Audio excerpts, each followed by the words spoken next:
캄보디아의 스타트업 7개 팀이 프놈펜 샹그릴라 호텔에서 열린 스프린트X 시즌2 데모데이에서 비즈니스 아이디어를 선보였습니다.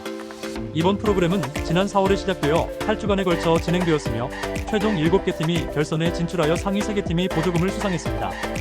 캄보디아 개발위원회는 투자 프로젝트 승인 절차에 전자서명과 전자인장을 도입했다고 밝혔습니다. 이로 인해 CDCIPM 시스템에서 발급한 디지털 문서는 전자서명과 전자인장이 부여되며 QR코드로 문서의 진위 확인이 가능합니다.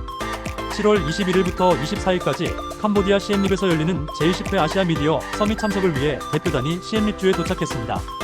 이번 서밋에서는 36개국 장관, 전문가 등이 20년의 탁월함을 기념하며 그 너머를 향해를 주제로 국제 협력을 논의할 예정입니다.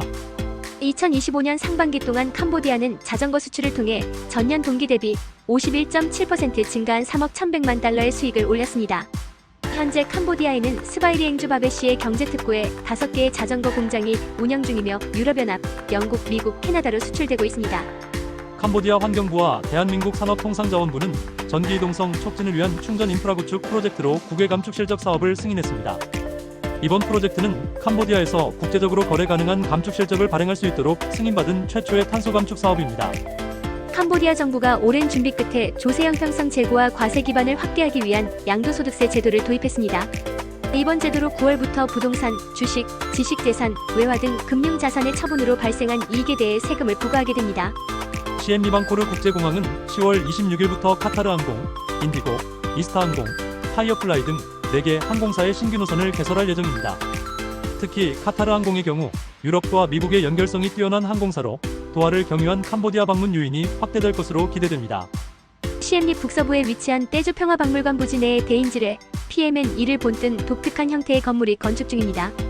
이 건물은 지뢰 문제에 대한 국제적 인식 제고와 더불어 오타와 협약 이행에 대한 정부의 확고한 의지를 상징하는 장소가 될 것으로 기대됩니다.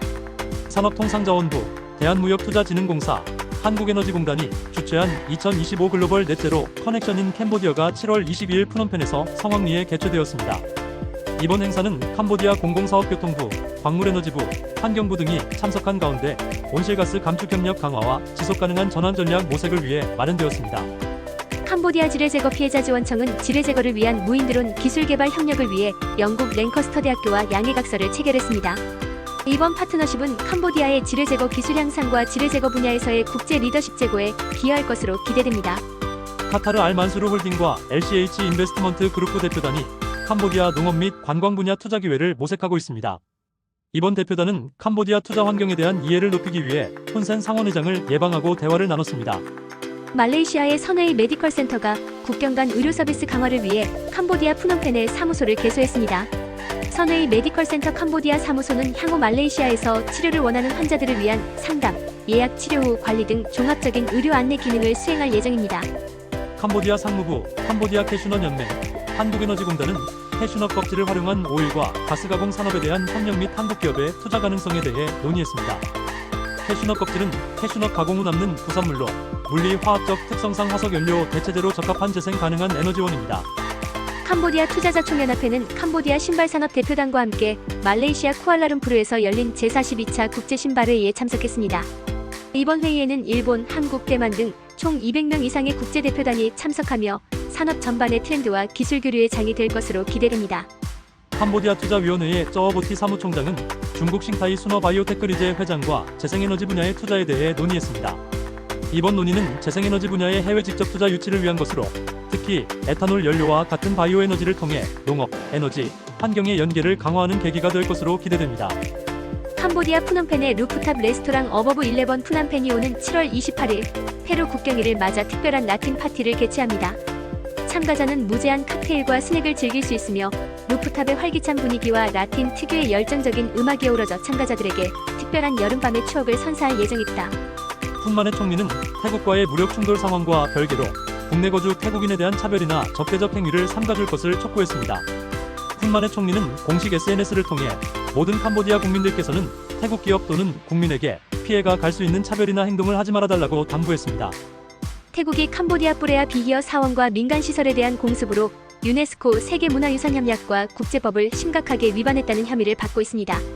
캄보디아 당국에 따르면 7월 24일 오후 5시 30분경 태국 F-16 전투기가 캄보디아 보건소 시설에 폭탄을 투하한 것으로 보고되었습니다. 한편 유엔 안전보장이사회는 캄보디아와 태국 간 국경 충돌 사태를 논의하기 위해 긴급회의를 소집한다고 AFP 통신이 외교 소식통을 인용해 보도했습니다. 이번 회의는 훈만의 캄보디아 총리의 긴급 요청에 따른 조치로 미국 뉴욕의 유엔 본부에서 현지 시간 오후 3시에 비공개로 진행될 예정입니다. 최근 몇 주 사이 캄보디아와 태국 간의 국경 분쟁으로 베트남산 계란의 캄보디아 수출이 급격히 증가했습니다. 현재 많은 무역업자들이 캄보디아의 높은 수요를 겨냥해 대량으로 베트남산 계란을 매입해 수출하고 있으며 이에 따라 베트남 남부 지역의 계란 가격이 상승하고 있습니다.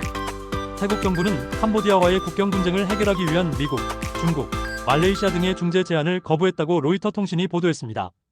태국은 현재 제3자의 중재보다 캄보디아 측이 공격을 멈추고 양자 간협의로 상황을 해결해야 한다는 입장을 고수하고 있습니다. 태평양 아시아 관광협회 캄보디아 지부장은 캄보디아 태국 국경에서 무력 충돌이 계속되고 있으나 주요 관광지는 안전하다고 밝혔습니다. 지부장은 전투는 극히 일부 지역에만 국한되어 있으며 주요 관광지는 교전 지역과 거리가 멀기 때문에 영향을 받지 않는다고 전했습니다. 캄보디아 내무부는 태국과의 국경 지역에서 군사작전이 강화됨에 따라 7월 25일 밤부터 도로교통법 집행을 일시 중단한다고 발표했습니다. 이번 조치는 군과 관련 기관, 시민들의 원활한 이동을 돕기 위한 것이며 추가 공지가 있을 때까지 효력이 유지될 예정입니다. 총 17억 달러 규모의 푸난떼조 운하 건설이 오는 2025년 연말 착공될 예정입니다. 총 길이는 180km, 양방향 선박 통행이 가능한 2차선 항로 구조이며 총 공사 기간은 약 4년이 소요될 것으로 예상됩니다. 더 많은 캄보디아 소식은 캄보디아 인사이트에서 확인해주세요. 구독과 좋아요는 필수입니다.